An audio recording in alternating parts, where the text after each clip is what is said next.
Quelque chose d'intéressant s'est récemment produit dans le Dakota du Sud. C'était partout sur Internet, donc tu en as peut-être entendu parler. En juillet 2022, le ciel de cet État est soudainement devenu vert. Que s'est-il passé exactement? Est-ce que ça a été causé par les humains ou par la nature? Découvrons-le. Mardi 5 juillet 2022. Peu après une forte tempête, le ciel du Dakota du Sud était encore couvert.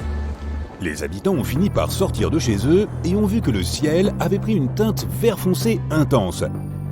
Ils n'avaient jamais rien vu de tel auparavant. Ils ont dit qu'ils avaient l'impression d'être dans un film de science-fiction. Sans surprise, les habitants ont immédiatement commencé à diffuser la nouvelle sur tous les réseaux sociaux. Ils ont partagé leurs magnifiques mais étranges photos sur Twitter. Elles montraient le ciel au-dessus de Sioux Falls et de quelques autres villes. Même si cela peut ressembler à quelque chose de surnaturel, ce n'est pas du tout un phénomène terrifiant. C'est un simple jeu entre la lumière et l'atmosphère. Mais un tel phénomène arrive assez rarement et signifie généralement que du très mauvais temps approche. Et c'était le cas dans le Dakota du Sud. Juste avant que les gens ne commencent à partager leurs photos, une tempête a balayé la ville de Sioux Falls. Cela a été confirmé par le service météorologique américain. Cet ouragan était terrible. La vitesse du vent était d'environ 160 km/h. Selon l'échelle de Beaufort, mesurant la vitesse des vents, il s'agit de la tempête la plus rapide et la plus destructrice.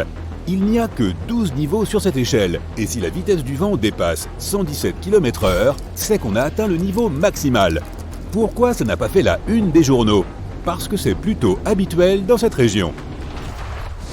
Les orages se produisent très souvent aux États-Unis, surtout pendant les mois les plus chauds.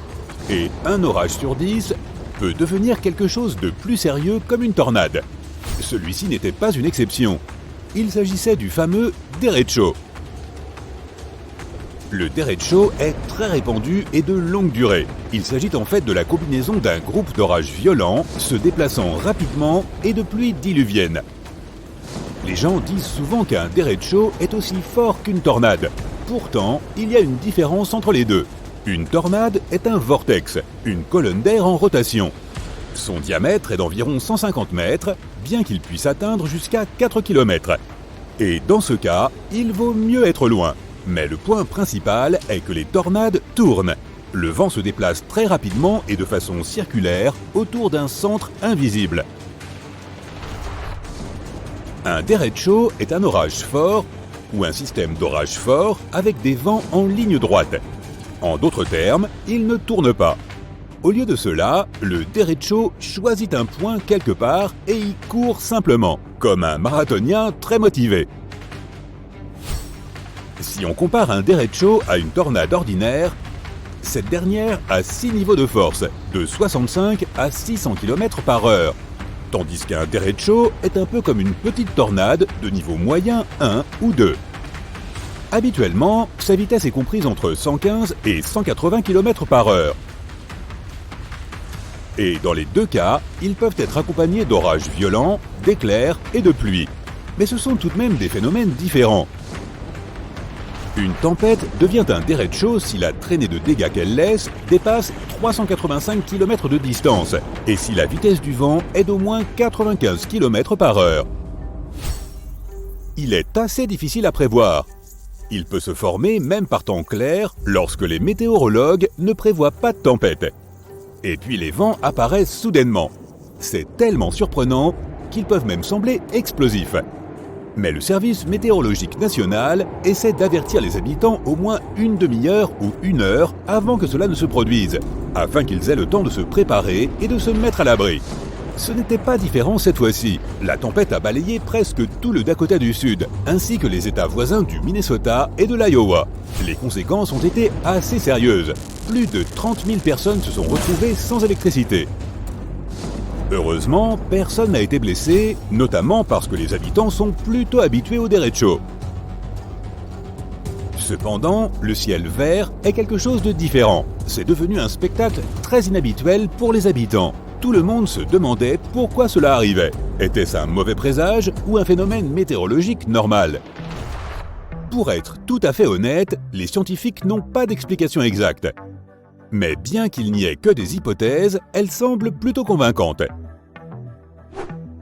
Un ciel vert est un phénomène très rare. La plupart des scientifiques pensent que cela se produit lorsqu'une puissante tempête s'approche de la région avant le coucher ou le lever du soleil. Le ciel devient alors vert dans la zone. Le météorologue de NBC, Bill Karins, qui a lui-même été confronté à un événement similaire, suggère que le ciel vert est apparu à cause de l'énorme grêle qui a précédé la tempête. Tout d'abord, parlons de la raison pour laquelle le ciel est généralement bleu, ou toute autre nuance selon son humeur. Le soleil transporte simultanément tous les rayons du spectre des couleurs. Il peut nous sembler blanc, mais il possède en fait toutes les couleurs en même temps. Cependant, ces ondes de couleurs ont toutes des longueurs différentes. Par exemple, les rayons bleus sont plus courts que les autres. Ils traversent mieux les molécules d'air que les ondes rouges, si bien qu'ils nous atteignent plus rapidement. C'est pourquoi par temps clair, le ciel semble bleu. À l'inverse, les ondes de couleur rouge et orange sont très longues et se déplacent plus lentement. Elles sont donc généralement laissées derrière. Mais lorsque le soleil passe sous l'horizon ou se lève, la direction des rayons change et ces ondes nous atteignent mieux. Tout cela signifie que même si les levées et couchers de soleil nous semblent rouges et oranges, il y a en réalité toujours des ondes bleues et vertes, mais elles doivent rebondir sur quelque chose pour nous atteindre plus rapidement et devenir plus fortes que les rayons rouges. Tu as compris où on veut en venir? C'est là que l'eau entre en jeu. Les nuages sont constitués de gouttelettes d'eau. Lorsqu'elles deviennent suffisamment grosses, mais ne tombent pas encore, par exemple à cause de vents forts, elles affectent le comportement de la lumière dans le ciel. Les tempêtes violentes sont principalement composées d'eau et de grêle. Or, c'est l'eau qui reflète le mieux les rayons bleus et verts. C'est d'ailleurs la raison pour laquelle l'eau des rivières et des lacs nous semble bleu-vert, alors qu'en réalité, elle est transparente. Il y a donc quelques facteurs clés qui font en sorte que le ciel peut devenir vert. Tout d'abord, le soleil doit être au niveau de l'horizon. Un autre facteur est que même si les nuages d'orage approchent, ils ne doivent pas couvrir complètement le ciel. Il doit encore y avoir un peu de place pour les rayons du soleil. Ensuite, des rayons bleus à peine perceptibles se dirigent vers les nuages d'orage, mais ils sont repoussés par les gouttelettes d'eau et la grêle. En se mélangeant avec le coucher de soleil rouge, ils se transforment en une lumière verte brillante, et cette lumière verte se répand dans tout le ciel. C'est pourquoi, dans la plupart des cas, lorsque le ciel devient vert, les gens ne peuvent le voir que le soir. Cela peut éventuellement se produire en milieu de journée, mais c'est très rare, étant donné que les conditions sont très spécifiques.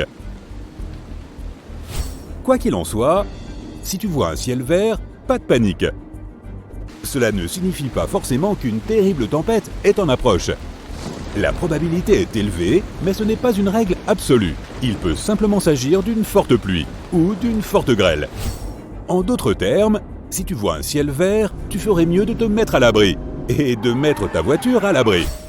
Mais si tu as la chance de pouvoir admirer un magnifique ciel vert depuis le confort de chez toi, profites-en. Car tu auras eu la chance de vivre quelque chose de très rare. Certaines personnes ont dit que c'était la chose la plus incroyable qu'elles aient jamais vue.